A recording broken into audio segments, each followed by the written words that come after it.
Guys, so today we're going to be talking about regressions. The whole point of today is that we're going to give you some data. You're going to ask your calculator to crunch the numbers and produce an equation which models it. And then you're going to plug back into that equation and make predictions about the future. Let's try question number 1. Do you guys remember how to enter things into your calculator from Friday? Sure. Here's your calculator. Here's your calculator right here. Right? What button do we push? Yeah, this is a statistics-based question. Hit the stat button. Hit enter on edit and go into the lists and enter the data. List 1 is for X, list 2 is for Y. Just plug them in.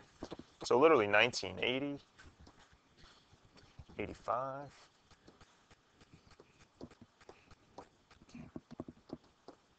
95, and 2000. And we're going to scroll over. We're going to put 14, 20, 22, 28, and 37. Let's do this. So now you've entered into your data. Here's what you do. Hit stat again. Scroll over to calc like you did before. But we're not going to do one variable stats. One variable stats produces that big gigantic list of numbers, right? Like the means, the quartiles, all that stuff. Nope. You want it to produce a linear regression. There's all different types of regressions. Literally a linear regression. And unfortunately, there's 2 choices in the calculator for some stupid reason.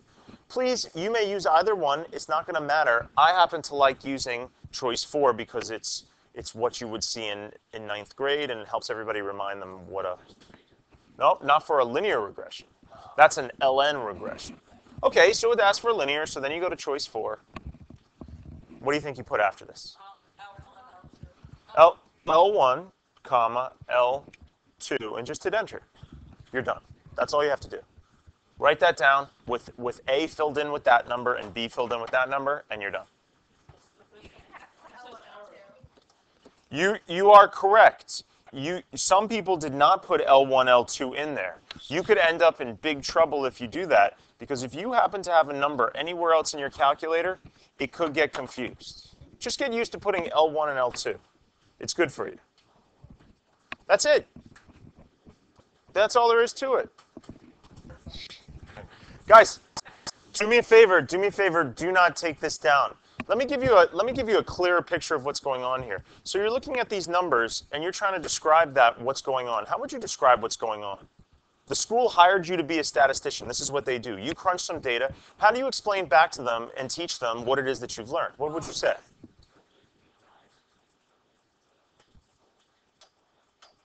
Sure. What's up? One of the greatest ways to describe data is with a picture. And what I'm going to do is, you do not have to do this. I'm going to use my calculator to produce a picture for you. Okay? Once again, you don't have to do this. Your calculator has the capacity to draw statistics-based pictures. And so what I'm going to do is, I'm going to turn my stat plot on, okay? And then I'm going to make it calc. So stat, calc, linear regression, L1, comma, L2, comma, vars, y vars, function y1. All I want you to do, and then it's going to do the same thing. All I want you to do is see that your calculator can do stuff like this, and then I'm going to explain to you what's going on. And then zoom. The picture's going to be all messed up, so I'm going to do zoom stat. You see that? That's called a line of best fit. That's what this line is in red over here. Okay? And all of these little squares on the picture, that's the data graphed. Do you get it? It's very easy. Even somebody that doesn't really understand math and has no idea what slope and y-intercept and all that stuff is, they could look at this and see what's going on. What happens? Is enrollment increasing or decreasing? Increase. Would you say the line is pretty good fit on those numbers? Would you use it to make predictions? You got to be careful about making predictions too far into the future. Things can get really messed up.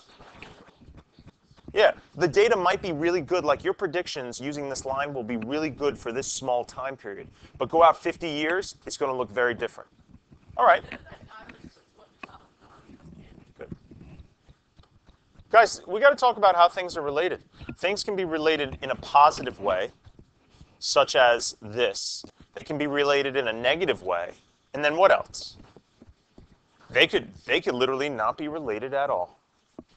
The relation, how you tell things are related, it's called the correlation coefficient. Do you know what the word correlation means? Yeah, correspond. Like two things moving together either at the same time, in opposite directions, or not at all. If two things move together perfectly, the correlation is, if two things move together perfectly positive, the correlation is 1 and it looks like a straight line. If two things move together negatively, the correlation is -1 and it's a straight line going downwards. And if two things are unrelated at all, you get like, it looks like somebody threw paint at the wall. You know what I mean? Take a look at this. This almost looks like somebody threw paint at the wall, right? But you could tell it's kind of going which way? It's kind of going down, right? So is it, for me, unfortunately on your sheet, the computer program messed up the multiple choice. It's none of these positive choices, right? Is it -1? Is it perfectly going downward together? No, it's not perfectly going downward together. It's -0.4. Ah, it's a great question. Graphs in math are read like books in English, from left to right. So you start on the left over here, and it's going down, like stairs. You good? Good. Let's play again. Guys, what do you think about this one? It's a perfect positive correlation. Those two things are moving together, and so it's 1. Okay. Now what we'll do is we're gonna use this whole process to create an equation and make a prediction. So here we go. What are you gonna do?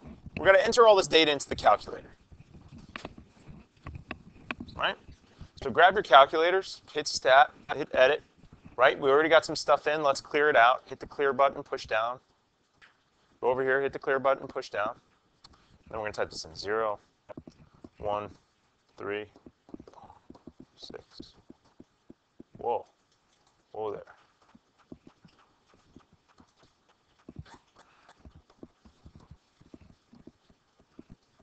Six, 10, 20, 132, and 45. Now here's what you got to be careful of. There is a regression for every single type of picture. Lines, exponentials, logarithmic, what else? Quadratics. You got to read the problem real carefully. They'll tell you which one they want. Which one do they want in this case? An exponential. Same process though. Stat, calc. Where are we going? We're going to look around in here until you see something up. Yeah, number 0. Exponential regression. It's the same process though. L1, L2. Then you just round to whatever it is that they want and write that down. So what is this? Y equals 1018.2839.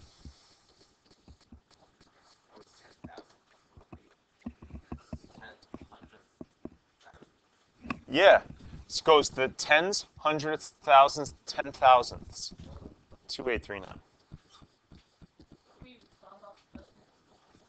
You must round. That's where this thing gets messed up. You got to be careful. You got to round to where they want you to. Okay? They'll also, if you're unsure of what an exponential regression looks like, they also give you the formula. I like to put this stuff in parentheses.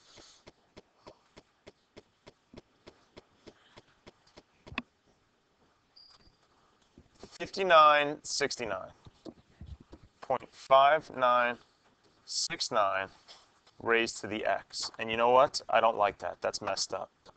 That other x over there, signifying multiplication, needs to be replaced with a big dot. Do you know that's where that thing came from, by the way? That dot? One of the guys that invented calculus got confused by the x's and y's in his problems and instead decided to represent multiplication with a dot. And we used it ever since.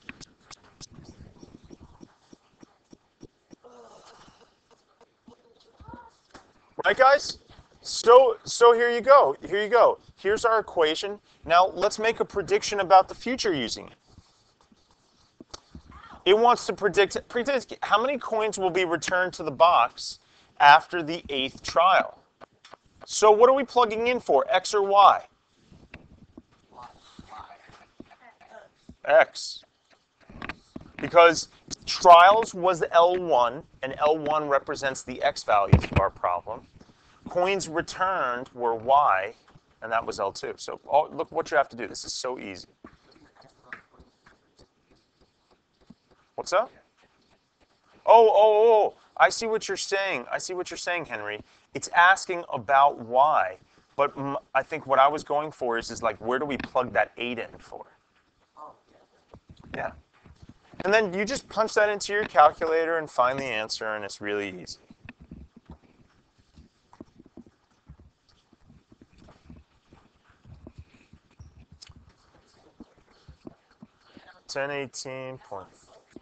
.2839 times 0.5969 raised to the 8th.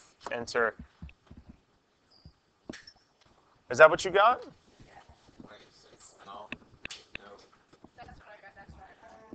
Okay. Use the equation you wrote to predict how many coins will be returned to the box. Now, here's what I would say to you.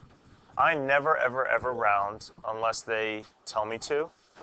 But in this particular instance, can we return 0.4 of a coin? No. So what's approximately the answer? 16. Approximately 16 coins. So let's talk about this. Let's talk about this. This is real data from the Nassau and Suffolk County Police Crime Stoppers program. I mean, they publish their stuff. And so when you create a new program, you let it run for a little while. Obviously, it takes money to run a program, right?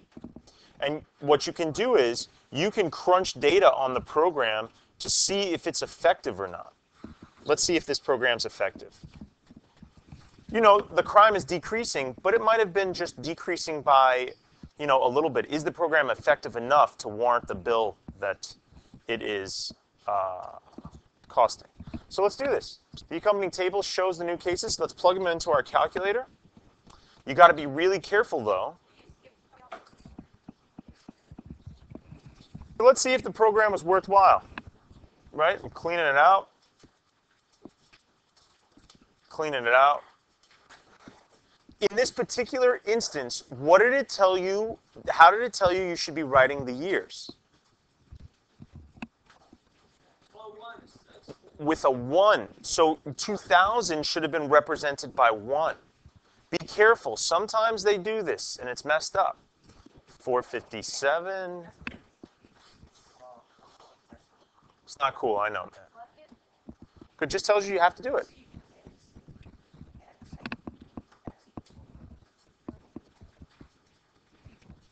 Here, maybe I can shrink this down a little bit. What? You have a copy in your notes, man. Well, I want to be able to do this so that we can do this. So rounding all values, does it say which kind of regression we're supposed to be using? Power. It says it in the directions. A power regression. Okay. So now we go to stat, calc, scroll down to power. L1, comma, L2. Hit enter. Yeah, there's our regression.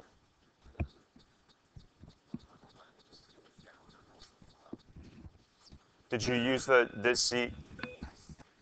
So we're just going to write this formula down now. So take a look. This is how I like to write it down. Actually, I'll just write it down how it appears in the calculator. X raised to the what? Negative 0.243. That's a piece of cake. There you go. And now let's do B. Using the equation from part A, find the estimated number of new cases to the nearest whole number in the year 2007. Let's make a prediction about the future. 2007, so what are we going to plug in for x? Nah. We're going to plug in 8 because we're counting 2000 like 0 as the first one, right? You could count them on your hands if you really wanted to. 8. Let's put a little dot here. It's 8 raised to the negative 0.243. And how much is y to the nearest whole number?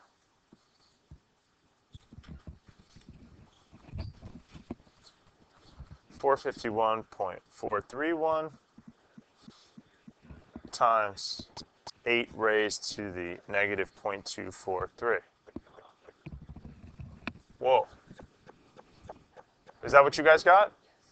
What is that to the nearest whole number? 272. Yeah. Look at that. Look at that. In 8 years' time, the number of cases, according to our prediction, will be decreased by half. Would you keep the program running? It's up to you, but that's how you can that's how you can not just guess at it, you can have some numbers behind your guess. The last problem on our sheet, I want to talk about IQ. Guys, let's do our normal thing. Let's do our normal thing, right? You're going to take this data, we're going to crunch it into the calculator, we're going to produce an equation. Do that. So you hit the on button, you hit stat, calc, whoops, stat, edit, right? We're going to enter in our data into L1 and L2, 105,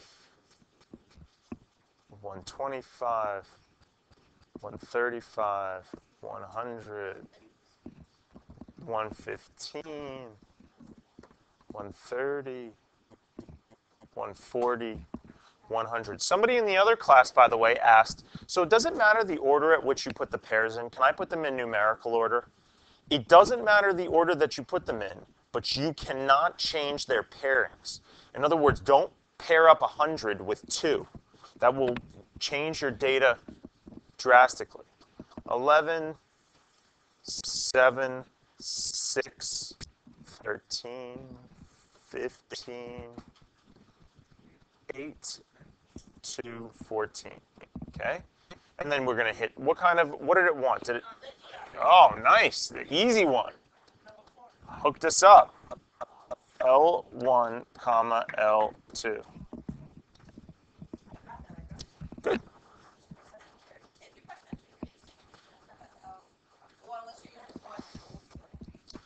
It's dangerous not pushing L1 and L2. Sometimes it works. What does it want? To the nearest what?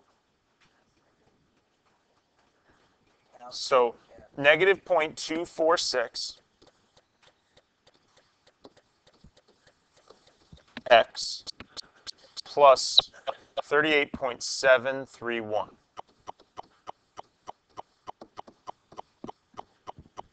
Yeah? That's the first part. Now I'm going to show you how to create a scatter plot. You will never really need to do this on your Regents exam. They rarely ask about it, but you should know it. You can debate me. You can have lots of answers back to it, but ultimately what I'm going to do is I'm going to show you scientifically why it is that I would believe what it is that I believe. This is a graph. All I'm going to do is ask people how much time they spent watching TV, and I'm going to graph that on the y-axis, hours of TV. Then on the other axis, I'm going to graph IQ. I'm going to give everybody the same test so that nobody can say they got a harder test than another person. 100, 110, 120, 130, 140. I included this little lightning bolt looking thing because I didn't feel like starting at 0. Okay? This is IQ, okay? And so what I'm going to do is, all I'm going to do is just graph up. I got to label this axis. This is going to be 0. I'm going to label it 5, 10, 15. Everybody can go about conducting a study like this. Okay? So here we go. We're just going to graph it. So 105 corresponded with 11, 125 with 7, 135 with 6, I understand that I'm plotting things that are a little bit off, but you'll get the point. 100 at 13. 115 at what? Okay. 130 is at 8. 140 is at 2. 100 is at 14. Do you see a pattern with watching TV and IQ? You don't see a pattern? If you read it from left to right, look what is taking place. The more you watch TV, the lower your IQ. And so some scientists might come along and say, you know what? IQ, phones, internet is not good for children as they develop through high school. Afterwards, you can let them do whatever they want, but look at the profound effect it is having on them. On average, how much TV does the person watch?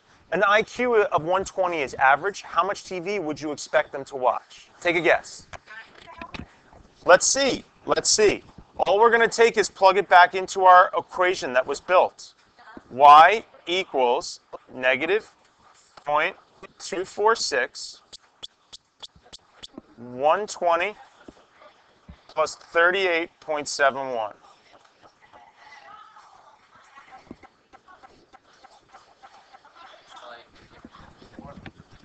Yeah, average 9.